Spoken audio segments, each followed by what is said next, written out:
Hey guys, welcome to another episode of Trading Bitcoin with your host Tone Vase. We're gonna try and make this another quick one. Just been really busy with everything, and here in Singapore, not gonna make it to the second day of the first conference, and then Block Show is tomorrow and the day after. So I will be at Block Show. It's at the Maria Bay Sands. So if you're in the area, come by. I'll be around. And I just was just doing a little work on the couch and decided to just do a quick live stream. Let's just go to screen share. I'm going to pull out your live chat, but I'm only working with one monitor here. I'm not going to be able to keep an eye on your live chat. And at the same time, do screen share and everything. So if there's any audio problems, tell me now. Otherwise,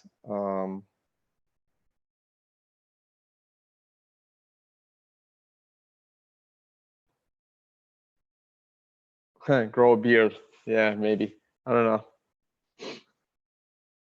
All right, everything looks good, I guess. No one's complaining, or at least not complaining more than usual. All right, let's go to screen share.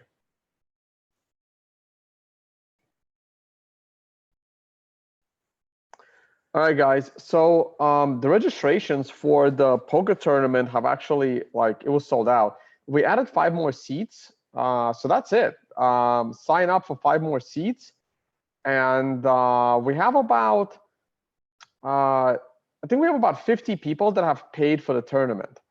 And we have about 20 more that registered that haven't paid yet. We're going to reach out to those people. And if they don't pay this week, those seats are going to open back up. But out of those seats, I'm only going to open up like 5 or 10 more. And the rest are going to celebrities. So the poker tournament's pretty much sold out. Also keep in mind that just because you're playing in a tournament doesn't mean you're going to get into the conference, because the conference has a separate registration. It's still 0.1 Bitcoin or 500 USD. So take advantage of the Bitcoin price, because once Bitcoin goes back about 5,000, well, by then we're going to have, once 20 more tickets are sold, the price goes up. Also, thank you for buying the VIP tickets, guys. That helps support the conference. And we have 6 tickets left at this price. And then the price goes to like half a Bitcoin, and then it'll probably go to about a Bitcoin, which if it keeps dropping is not going to be much. I'm going to try and still get some more speakers, but it's a one-day conference. And even with only these speakers, it's going to be great, because we can really get into some of the details of Bitcoin. I never understood conferences that put like 200 speakers on stage. That's just silly. Get like 20 good speakers and let them speak. I never understood how conferences promote the greatest number of speakers. Like that's actually any better. All right, anyway, on my side of things, there's not going to be many new workshops. I'm going to restructure what's going to happen with the workshops. I'm going to probably go to the webinar model, especially if the price of Bitcoin is dropping, because it costs me a lot of money to put the workshops on in person around the world, and pretty time consuming too. So I might go to a webinar model with the same price, of course. So we'll figure that out. But we have Oakland, Aruba, Tampa. People are really registering for Tampa. Got 7 seats left. Phoenix, plenty of room. And then Vegas. Vegas is going to be an advanced workshop. I'll talk more about that probably next month when I get home, eventually, if I get home. Still on the road. All right. Charts.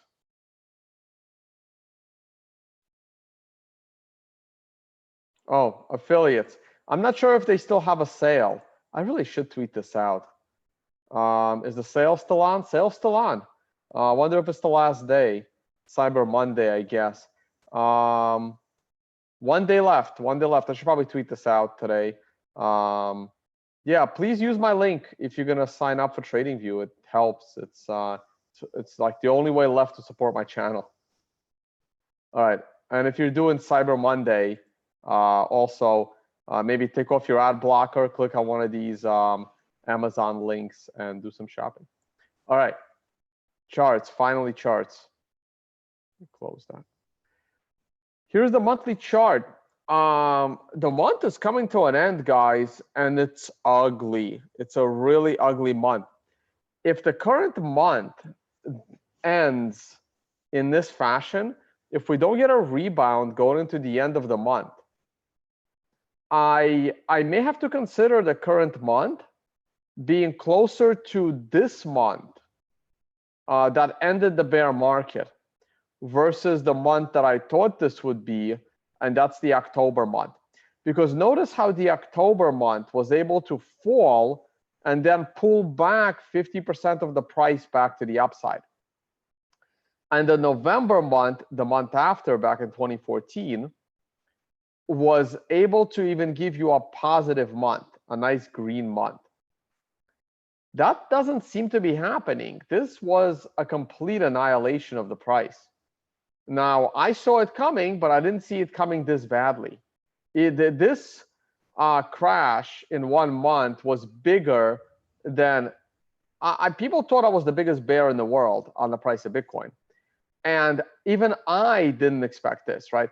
I expected us to fall to about 4,000. And then I expected us to recover a little bit. We are now sitting at 3,700. Now, is this a bad thing or a good thing? I can make the case for both. I can make the case that this is a bad thing because it means that the bear market is going to go even lower and even longer. I can also make the case that this is a good thing. We're going to purge this shit sooner than later. We can bounce early next year off of the 50-month moving average, currently sitting just under 3,000, and we could begin, the slow grind back to the upside. We have also crossed the bullish trend line that I've been saying that we needed to cross, and we've never actually gone back ever above one of these trend lines. In the last bull market, we were able to break it intra-month, but not able to close above it. So it would be nice to get back to it, but also I think this bear market needs to last longer than the last bear market. And it's interesting. So it's too early to tell whether it's over or not. So let's go to the lower level timeframes. This is the hyperwave one. There's still an outside chance that the way I drew my hyperwave, even though Tyler very disagrees with it very much, there's still an outside chance that there is a line around 2,000 we can bounce off of from, but it's not looking very likely. The weekly chart looks like it can't look any uglier, right? So my secondary target is currently sitting just under $3,000. The 200 the 200 week moving average is currently sitting at 3,150 and rising very slowly. So even in the middle of December, it's only going to be at $3,200. I now have that as my target. We'll get to the daily chart in a second, but I now have that as my target. Now the ultimate target is target 3. That is the $1,100 to $1,300 zone. That is where I'm going to actually be buying Bitcoin hand over fist. Now, I already started buying Bitcoin. I'm already long Bitcoin and GBTC. I still have that trade. I would actually add to my trade at 3,200, but not below, but not above that. At this point, I thought that we can go back up to above 4,000, and we did. If I go like on the weekly chart, there's nothing else to see here, right? We are on a 3 of 9 setup, and after we get to a 9 setup, we might only do a 1 to 4 candle correction, and then we're going to go into the countdown phase, which could easily take us down to 1,300. I like 1,300 wouldn't really bother me. I mean, I'll be a little broke, but it wouldn't really bother me. So it would be great raising the price of my workshops to like a full Bitcoin, charging $1,000, which is what I'd probably do. See if I can maximize the amount of Bitcoin I can get at that price. So here's Bitstamp. I've moved my charts to Bitstamp. It just makes sense. I'm not gonna look at Bitfinex anymore. I'm gonna work with Bitstamp here. It has the most history. If TradingView ever updates their indice, their merging of exchanges, where the longest data is visible in a merge ticker, I will use that. Until then, I gotta use the exchange with the most amount of data. Yeah, we dropped fast and accelerated. I really thought this 9 would lead to something more substantial. It got us above 4,100, but then got stalled. And we now have a red 2 closing. We now had a red 1 candle following the 9 that closed lower than all prior daily lows. We now have a brand new day that just started, giving you a new low. There's nothing I can say here other than I'm now bearish short term, and I'm bearish across all time frames. But I'm leaving my GBTC long trade, and I'm gonna add to it at 3,200 support. I just have no reason to be scared of that trade, and mostly because of the GBTC premium. Those of you that saw GBTC, the premium skyrocketed because the ETF isn't coming. So even though the price dropped severely since my entry, the premium went up a lot. So I'm not actually down that much on my trade. And that was another reason for me entering that trade. I had another thing in my favor. This is a pretty bad volume spike right here. And I don't like it at these levels. So I am now pretty much, I'm pretty much short now on a daily time frame and weekly time frame. Bitcoin is now going back into a really bad stage. Now here's the 12-hour chart. The 12-hour chart again had a very nice reversal candle right here. That didn't stick. You had a nice follow through. That didn't stick. You had a break even stop loss that should have been exited on. A little bit of a wick here, not bigger than the body. And you now have a red 1 candle. Now you're working on a brand new 12-hour close. Bitcoin is now bearish on a monthly scale. The monthly scale here is a red 4 on a brand new low. That's bearish. Just broke 3 levels of support, with the next level of support at just under 3,000. So the monthly is bearish. The weekly is bearish. You're on a red 3 of 9 on a 7 sequential. Next support 3,200, 3,170 on the 200-week moving average, plus the horizontal $3,000 triangle target plus prior high. So that's bearish.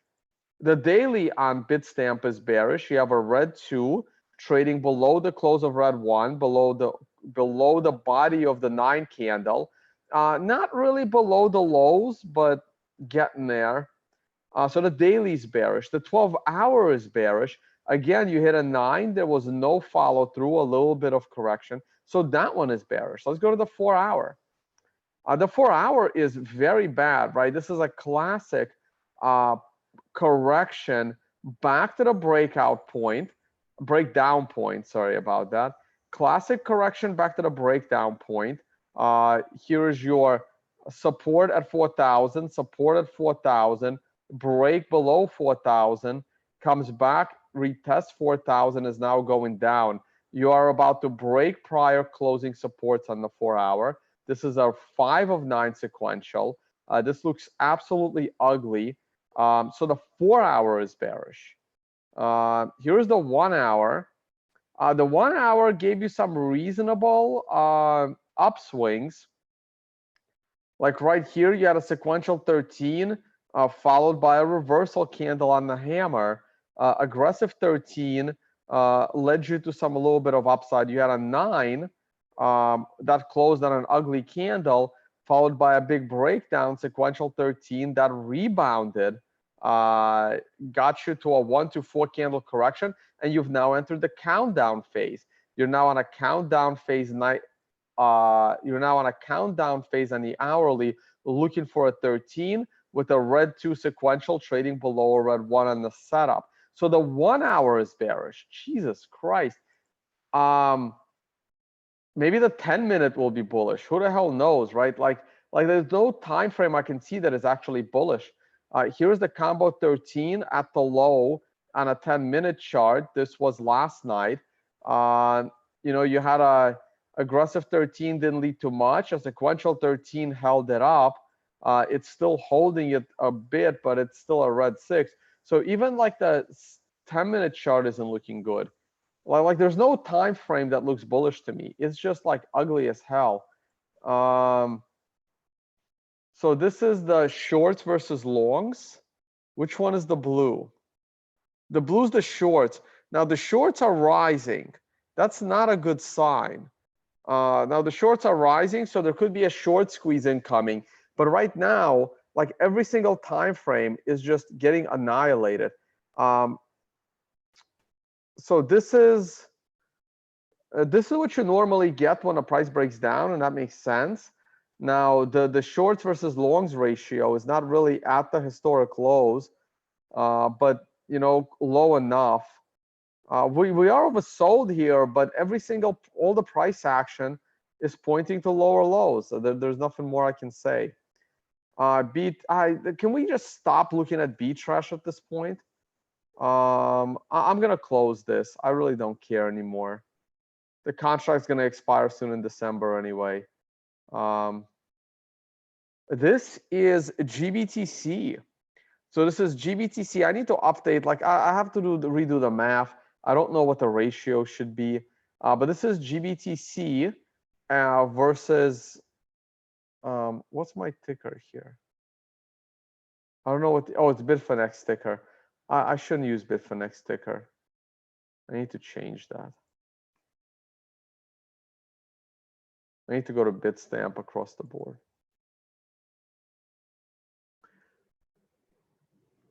It's not going to change it by much.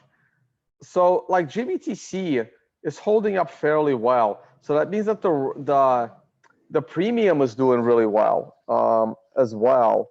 So I like that. I like the fact that my premium is rising. That's because any other ETF isn't coming. So the moment the price bounces and there's FOMO into GBTC, I can see the premium going to 40, 50, 60, and which is why I'm comfortable in adding to my trade at 3,000 to 3,200 support, but only on GBTC. Ethereum is going below 100, so that would be great. I don't care about the ratio anymore either. I'm gonna close some of these charts. Like I just don't care. Oh, the S&P 500. This is good. This is what I need. So I didn't have time to look at the markets yesterday. I went out.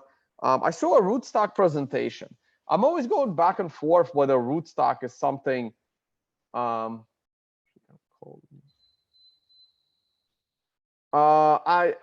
still not sure what to think about rootstock.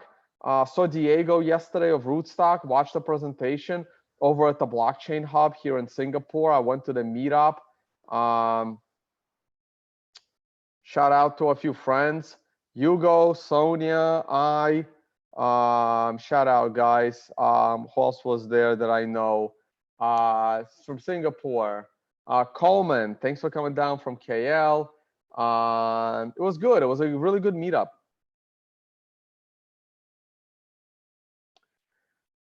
I like this. We needed to hold. The S&P must hold. It's do or die right now for the S&P. That is a beautiful start to the week. That is a very nice looking bullish harami on a weekly scale. The daily scale looks good. I don't know if I'm going to go through any stocks today. S&P needs to hold here. It really, really does. This is it. This is do or die for the S&P. We got some bullish divergence on the daily, and we'll see what happens. All right, that's it for me, guys. I don't want this to be too long. I'll glance at your live chat. Any admins in here? Anybody awake? Corey, Nick, Sasha? Or do you guys have lives? Hey, thank you for the tip. Proper goal. Yeah, shout out. Oh, I see another tip. Kevin. I have no idea when moon, guys. Monthly Heikanashi candles. Yeah, let's go take a look. So here's the monthly, right? Let's take a look at Heikin-Ashi.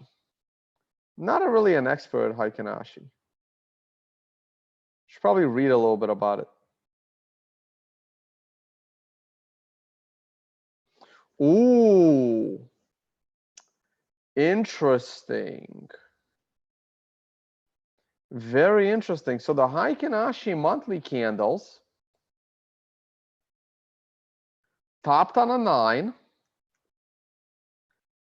Very nice wick here, but that doesn't really matter. I really need this month to end.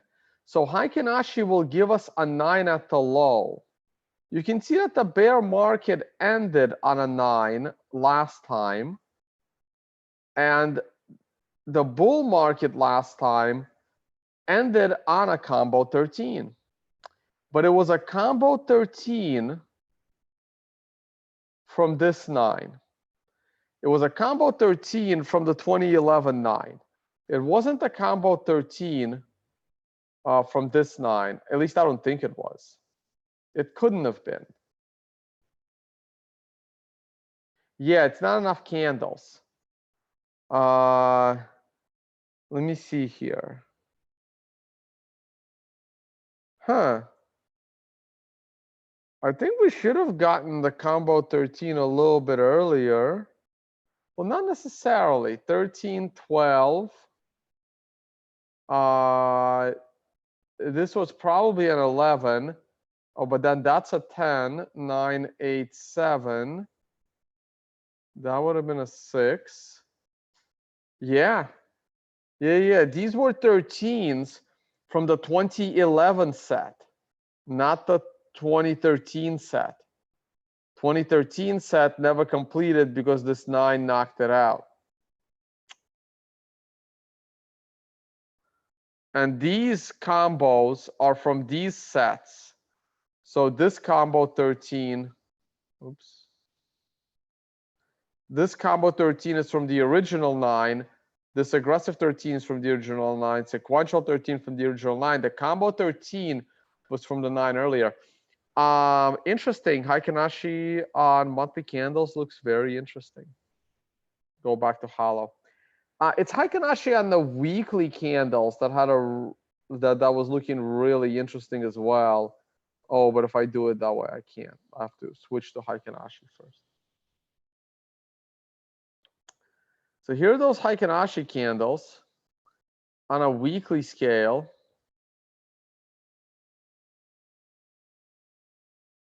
No, it doesn't change much. The triangle was so clean. So clean. Wow. I don't understand how people didn't see the triangle. I'm sorry, guys. Sorry for you. Go back to hollow candles. All right. Go back to questions, I guess. Can you please talk about option plays? No, I really can't. I can't talk about option plays until I educate people about options. And I'm not really set up to educate people about options, nor do I want to talk about options in Bitcoin because there's no liquidity. So what's the point?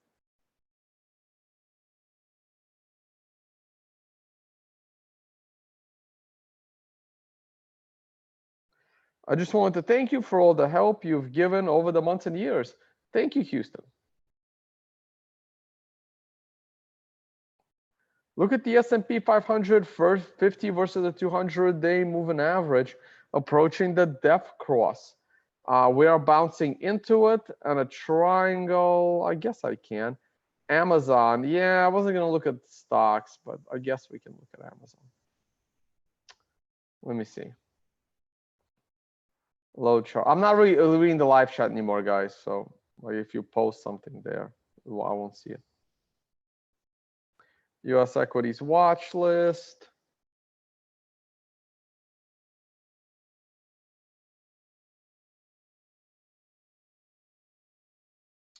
This is Amazon Weekly. CMF looks terrible.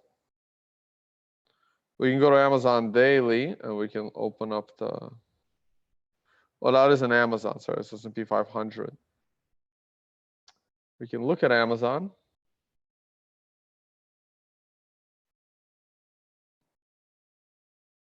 Yeah, bounce right off the 9, right off the. This volume is just annoying.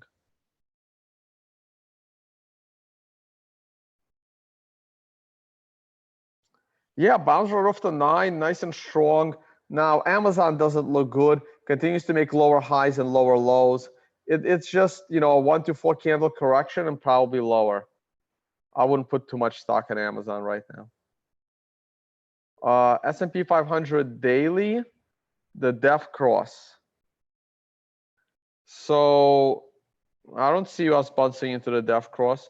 S&P 500 daily, this is the 7, 30, and 50. Oh, but I don't really need the 7 on the daily. We should do 50.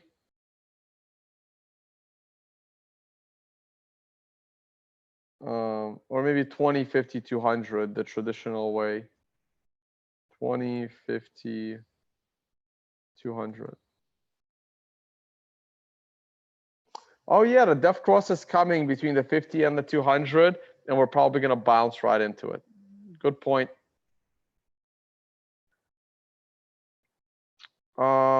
Google, nothing. Apple.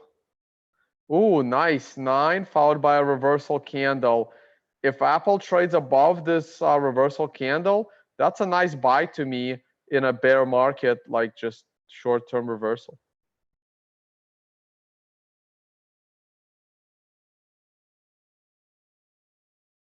Nice 13.9 on Netflix, some doji candles. I don't like the follow through though. Tesla looks great. Facebook, I don't know about that.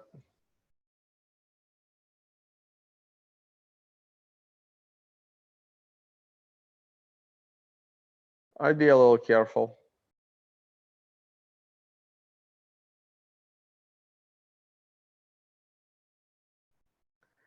AMD, you know what? That's enough stocks. Now AMD is neutral.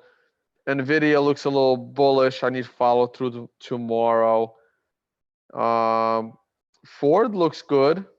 Ford looks good for a bounce to the upside. Got oversold. And this looks neutral.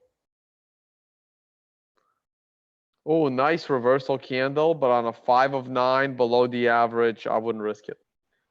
All right, guys. Last look at the live chat. If there's any tips.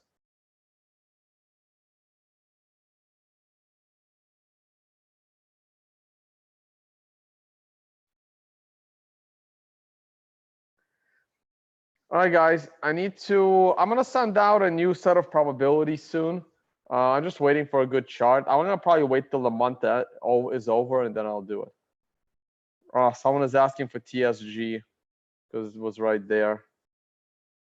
Oh yeah, that looks like a good bounce. See, it bounced right there off the 9. Nice little pickups.